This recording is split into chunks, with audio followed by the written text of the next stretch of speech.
नमस्कार। टाइम्स हिमाचल के लिए आज दिन भर में हेडलाइंस के साथ मैं हेमराज चौहान आपका स्वागत करता हूं। जानते हैं क्या है आज दिन भर की मुख्य खबरें।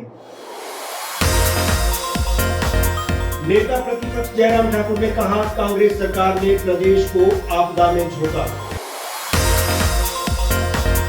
स्वास्थ्य मंत्री धनीराम शांडिल ने कहा, शारीरिक और मानसिक विकास करता है खेल। एसपी शिमला संजीव गांधी का दावा, मानसून सत्र को लेकर बनाया है मजबूत सुरक्षा घेरा। नगर निगम शिमला में आवारा कुत्तों का टीकाकरण शुरू, खूंखार कुत्तों को रखा जाएगा डॉग शेल्टर में।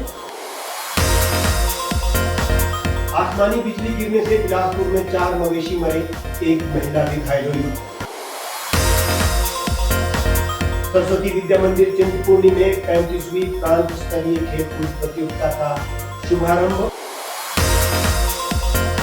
देवभूमि कुल्लू में बिच्छू बूटी बांटकर निभाई गई एक परंपरा। अब खबरें विस्तार से। प्राकृतिक आपदा की तरह प्रदेश की ये व्यवस्था परिवर्तन का नारा देने वाली सरकार भी एक आपदा है। पूर्व मुख्यमंत्री और नेता प्रतिपक्ष जयराम ठाकुर ने धर्मपुर विधानसभा क्षेत्र के दौरे के दौरान धर्मपुर और चोलथरा में कहा कि दिसंबर 2022 जब से कांग्रेस सरकार सत्ता में आई है तो ये आपदाएं साथ लेकर के आई। जब कैबिनेट में मुख्यमंत्री और उप मुख्यमंत्री 2 ही थे तो इन्होंने हमारे समय में खोले गए 2000 संस्थान बंद कर प्रदेश को आपदा में झोंक दिया। काम करते हुए इनको 6 माह भी नहीं हुए थे तो इतनी बड़ी आपदा आई कि सरकार को कुछ समझ ही नहीं आ रहा था कि करें तो क्या करें। ये आपदा से निपटने के लिए तैयार ही नहीं थे, जिसका नुकसान अभी तक प्रदेश झेल रहा है। जयराम ठाकुर ने कहा कि केंद्र हमारी उस समय मदद ना करता तो हमें तो इन्होंने मरने की हालत में ही छोड़ दिया था।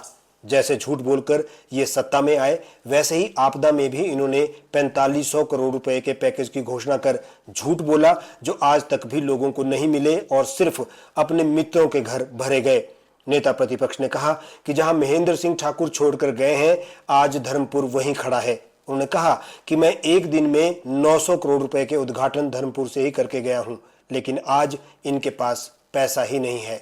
बहुत संघर्ष के दौर में से निकले हुए सुक्खू जी हैं। कोई राजनीतिक पृष्ठभूमि उनके परिवार की भी नहीं है और मुझे लगता था कि लगभग हम जैसा ही करेंगे, जो पूरे प्रदेश का भी ख्याल करेंगे, हर गरीब आदमी के लिए भी चिंता करेंगे। लेकिन सच कह रहा हूं, ये सत्ता का नशा जब दिमाग पर चढ़ जाता है तो इसका असर जो है, अगर किसी एक व्यक्ति पर उदाहरण के रूप में हम देखें तो मुझे लगता है कि सुक्खू जी बहुत बड़ा उदाहरण है। 80% जो है लगभग जो है वो वहाँ पर जो है वो सड़कें नहीं खुल पाई है। जो आपके विधानसभा क्षेत्र में भी यहाँ पर बहुत सारा इलाका ऐसा है जहाँ बारिश के कारण नुकसान हुआ तो सड़कें बंद पड़ी है। 2023 में बारिश आई थी, जो मलबा पड़ा है वो मलबा वहीं का वहीं पड़ा हुआ है। सोशल मीडिया के दौर में खेलों के प्रति रुचि कम होती जा रही है। ऐसे में सोलन के व्यापार मंडल द्वारा सोलन के ओल्ड बस स्टैंड पर मटकी फोड़ प्रतियोगिता का आयोजन हुआ, जिसमें स्वास्थ्य और परिवार कल्याण मंत्री कर्नल धनीराम शांडिल ने मुख्य अतिथि के रूप में शिरकत की। इस प्रतियोगिता में सोलन सहित बाहरी राज्यों से आई टीमों ने भी भाग लिया। काफी कड़ी मुशक्कत के बाद झारखंड की टीम ने मटकी फोड़ी और 51,000 का इनाम अपने नाम कर लिया।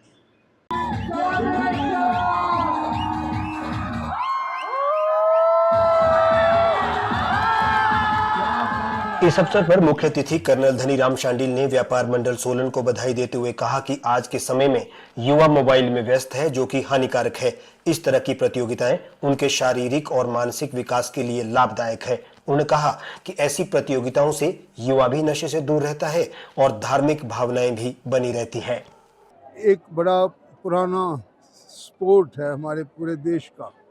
ज़्यादातर महाराष्ट्र में देखा था हम लोगों ने, आई रिमेम्बर, और बड़े जोश से होता है वहाँ पे, बड़ी तैयारी भी होती है स्पोर्ट की। अरे यहाँ पे भी जो व्यापार मंडल ने ये ऑर्गेनाइज़ किया है काफ़ी अच्छा है। एक हमारी संस्कृति भी झलकती है कि भगवान श्री कृष्ण की जन्म दिवस के रूप में इन्होंने यहाँ मनाया और जन्माष्टमी के पावन अवसर पर लोगों ने जहाँ पे अपनी संस्कृति को याद किया, वहीं पे खेल कूद के माध्यम से, मनोरंजन के माध्यम से, और body sort of physical fitness को भी जाहिर करता है। कल से विधानसभा का मानसून सत्र शुरू हो रहा है। इसको लेकर सुरक्षा एक बड़ा मुद्दा रहता है। एक तरफ जहां लोग अपने प्रतिनिधियों से मिलने विधानसभा पहुंचते हैं, तो वहीं दूसरी ओर धरना प्रदर्शन और घेराव जैसी स्थिति से भी पुलिस को दो चार होना पड़ता है। पिछले कल ही शहर में पंजाब के गैंगस्टर भी हथियारों के साथ पुलिस ने पकड़े हैं। ऐसे में एसपी शिमला संजीव गांधी ने बताया कि शिमला की स्मार्ट पुलिस विधानसभा सत्र के लिए पूरी तरह से तैयार है। हमारे संवाददाता को एक्सक्लूसिव बातचीत में उन्होंने बताया कि विधानसभा परिसर में मजबूत सुरक्षा तंत्र बनाया गया है। इसके अलावा ट्रैफिक व्यवस्था के लिए भी योजना बनाई गई है। देखिए क्या कह रहे हैं एसपी शिमला संजीव गांधी। पुलिस का जो बेसिक दायित्व है हमारा, उसको लेकर के हमने पूरी तैयारियां कर ली हैं। जैसा कि आप देख भी रहे हैं कि पूरे के पूरे विधानसभा परिसर के जो चारों तरफ पुलिस ने अपना एक strong security structure, robust structure जो है हम तैयार कर रहे हैं, बिल्ड कर रहे हैं। और विधानसभा के सत्र के दौरान बहुत सारे लोग आते हैं, अपेक्षाओं के साथ मिलने भी आते हैं, तो हम उस सब चीज़ों को लेकर के एक फैसिलिटेटर की भूमिका में भी रहेंगे और साथ साथ में जो है पर्याप्त सुरक्षा को सुनिश्चित करवाने के लिए भी अपने पूरे प्रयास करेंगे। और हमें आशा है कि इस विधानसभा सत्र के दौरान जो है पुलिस पूरी सेटिस्फेक्शन के साथ और अपनी कमिटमेंट और कन्विक्शन के साथ अपनी ड्यूटी का निर्वहन करेंगे। जी, और ट्रैफिक भी प्रभावित रहता है इस रोड पर, तो उस को लेकर किस तरह का देखिए, ट्रैफिक को लेकर संचालित करने को लेकर भी जो है पूरे प्रबंध किए गए हैं और अतिरिक्त ट्रैफिक स्टाफ इस दौरान तैनात रहेगा।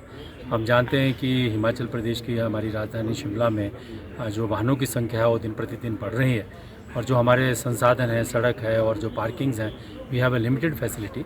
तो इन सभी चीज़ों को ध्यान में रखते हुए अनुरूप जो है हमने ट्रैफिक के जो है एक प्रॉपर ट्रैफिक प्लान बनाया और हमें आशा है कि हम इसको भी संचालन अच्छे से करेंगे। आवारा कुत्तों का मुद्दा देश भर में बहस का विषय बना हुआ है। ऐसे में शिमला शहर में भी लगातार बढ़ रही आवारा कुत्तों के काटने की घटनाओं पर अंकुश लगाने के लिए शिमला नगर निगम ने बड़े पैमाने पर वैक्सीनेशन, स्टरलाइजेशन और डिजिटल रिकॉर्ड का अभियान शुरू किया हुआ है, जो तकरीबन 25 दिन तक चलेगा। अभियान के दौरान शहर के सभी वार्डों में आवारा कुत्तों को नसबंदी, रेबीज सहित अन्य बीमारियों के टीके भी लगाए जाएंगे। इसके अलावा जो ज्यादा खूंखार और लोगों को काटने वाले कुत्ते हैं, उनकी पहले पहचान की जाएगी और पहचान करने के बाद उनको टूटीकंडी में डॉग हॉट शिफ्ट किया जाएगा ताकि शहर वासियों को एक सुरक्षित माहौल मिल सके। टाइम्स हिमाचल इस मुद्दे को लेकर के जनहित में लगातार बना हुआ है और जनहित में इस मुद्दे को उठा भी रहा है। साथ ही निगम की अब तक की जो कार्यप्रणाली रही है उसको भी कटघरे में खड़ा करता रहा है। नगर निगम शिमला के महापौर सुरेंद्र चौहान ने बताया कि अभियान के दौरान सभी लावारिस कुत्तों को क्यूआर और जीपीएस आधारित पट्टे पहनाए जाएंगे। जीपीएस से निगम कुत्तों के बदलते स्थान और उनके व्यवहार पर नजर रख सकेगा। मेयर ने कहा कि इस दौरान करीब 3000 कुत्तों को रेबीज के टीके लगाए जाएंगे, स्टरलाइजेशन किया जाएगा और प्रत्येक कुत्ते का पूरा डिजिटल रिकॉर्ड तैयार होगा। अभियान में महाराष्ट्र, गोवा और दिल्ली से आए हुए पशु विशेषज्ञ शामिल हैं।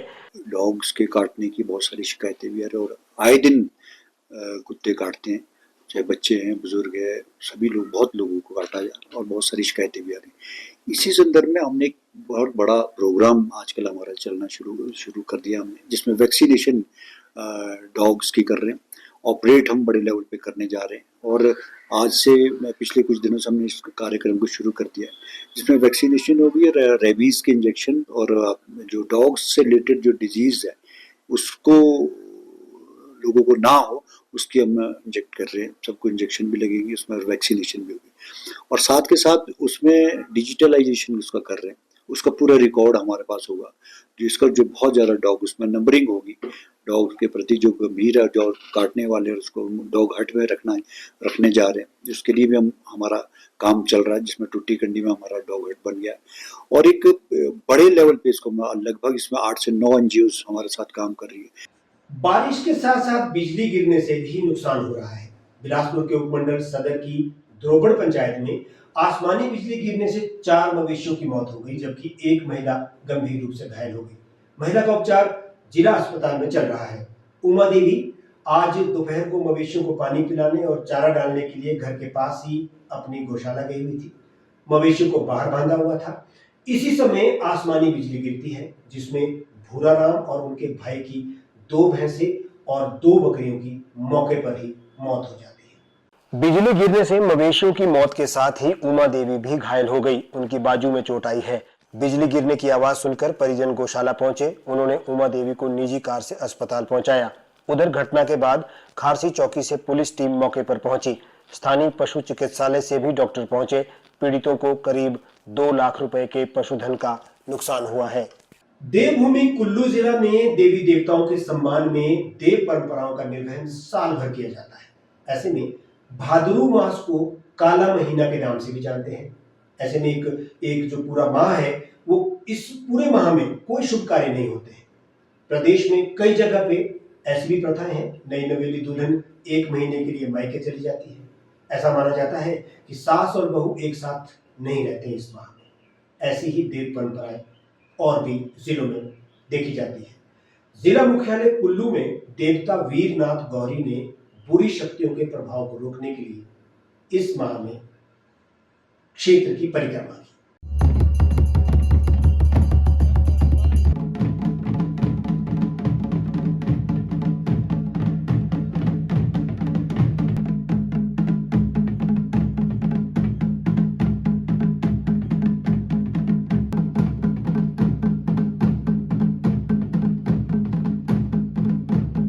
कुल्लू में महंत बहेड़ में कराणी सोह में जोगणी माता के स्थान पर देवता पहुंचे, जहां पर विधिवत पूजा अर्चना के बाद देवता के गुर ने बिच्छू बुट्टी के साथ देव खेल की। इस दौरान उपस्थित सभी श्रद्धालुओं को बिच्छू बुट्टी का प्रसाद भेंट किया गया। मान्यता है कि बिच्छू बुट्टी के प्रसाद से श्रद्धालुओं की बुरी आत्माओं से रक्षा होती है।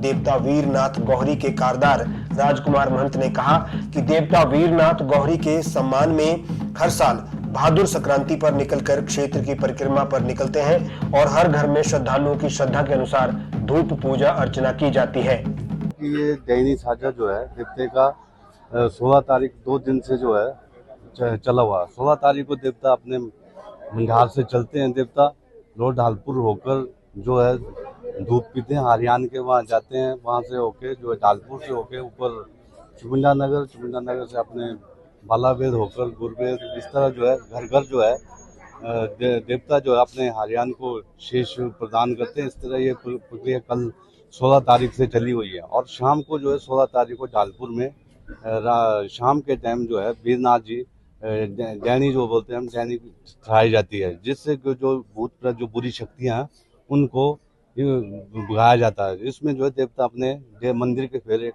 परिक्रमा देते हैं। ज्ञान और संस्कृति के साथ साथ शारीरिक स्वास्थ्य और खेलकूद को भी महत्व देने वाली परंपरा को आगे बढ़ाते हुए सरस्वती विद्या मंदिर चिंतपूर्णी में 35वीं प्रांत स्तरीय खेलकूद प्रतियोगिता का शुभारंभ हुआ। इस प्रतियोगिता में प्रांत के विभिन्न विद्या मंदिरों से आए हुए प्रतिभागी छात्र छात्राएं भाग ले रहे हैं। प्रतियोगिता का उद्देश्य विद्यार्थियों में अनुशासन, एकता, स्वस्थ प्रतिस्पर्धा की भावना और शारीरिक मानसिक विकास को प्रोत्साहित करना था। मां सरस्वती और भारत माता की वंदना से कार्यक्रम की शुरुआत हुई। उसके बाद भव्य मार्च पास्ट और सांस्कृतिक झलकियों ने वातावरण को उत्साह और देशभक्ति से भर दिया। प्रतियोगिता में वॉलीबॉल, कुश्ती, बैडमिंटन, शतरंज, योग सहित विभिन्न खेलों का आयोजन किया गया। खिलाड़ी पूरे उत्साह और जोश के साथ अपनी प्रतिभा का प्रदर्शन कर रहे हैं। कई बार ऐसी स्थितियां बन जाती है कि इंसान चाहकर भी कुछ नहीं कर पाता है। झंडूता विधानसभा क्षेत्र के अंतर्गत बिलासपुर और हमीरपुर सीमा पर स्थित भलू पुल के पास एक चीता का अंतिम संस्कार हो रहा था। इसी दौरान अचानक शुक्र खड्ड का तेज बहाव चीता तक पहुंच गया। पानी के तेज बहाव से चीता बुझने की स्थिति में बन गई और वो बह भी सकती थी। स्थिति की गंभीरता को देखते हुए स्थानीय लोगों ने शीघ्र जेसीबी मशीन मंगवाई। मशीन की मदद से पहले चीता के चारों ओर मौजूद मलबे को हटाया गया और फिर अस्थायी दीवारें खड़ी करके पानी के बहाव को रोका गया। पानी और मलबे को हटाने के बाद ही अंतिम संस्कार संभव हो पाया। आज दिन भर में हेमराज चौहान के साथ बस इतना ही।